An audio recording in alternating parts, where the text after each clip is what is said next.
करके आए थे सत्ता में कि किसानों की आय दोगुनी होगी, लेकिन जिस तरीके से महंगाई बढ़ी है और जिस तरीके से किसानों के ऊपर संकट पैदा किया है, किसानों की आय नहीं बढ़ी और लगातार नौजवान बेरोजगार होता चला जा रहा है, न नौकरी है। और जो कि भी उत्तर प्रदेश में जितनी भी परीक्षाएं हुई हैं सब लीक हो रही हैं और जानबूझ करके सरकार लीक कराना चाहती है जिससे उसे नौकरी न दे पाए। और अब तो सुनने में आ रहा है कि जो बच्चे परीक्षा देने जा रहे थे उनके पेपर भी लीक हो रहे हैं। तो सोचिए नौजवानों का और बच्चों का भविष्य क्या होगा। ये न केवल संविधान के साथ खिलवाड़ कर रहे हैं बल्कि नौजवानों के साथ, उनके भविष्य, उनका आने वाला समय है, कल है, उसके साथ ये खिलवाड़ करने का काम कर रहे हैं। यहाँ नौजवान संकल्प लेकर के जा रहा है कि भारतीय जनता पार्टी से उस उत्तर प्रदेश और देश को बचाना है। अखिलेश जी, अभी जैसे आपने बोला 80 हराओ, 80 हराओ को अगर बता दें उसका क्या निकाला जाए, कुछ अगर गणित बहुत आसान है, उसमें बहुत ज़्यादा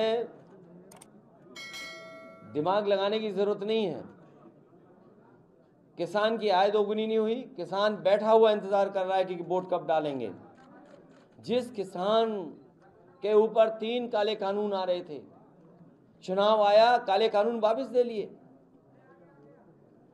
किसान को और किसान को खुश करने के लिए, एक संदेश देने के लिए पॉजिटिव, भारत रत्न चौधरी चरण सिंह जी को दिया गया, भारत रत्न स्वामीनाथन जी को दिया गया।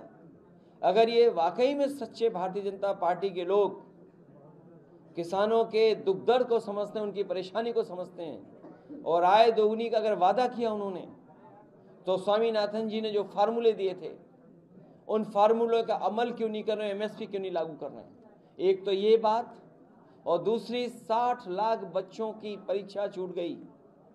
वो अपना भविष्य बनाना चाहते थे, अपना कल उनका कैसे बेहतर हो उसके लिए सोच रहे थे।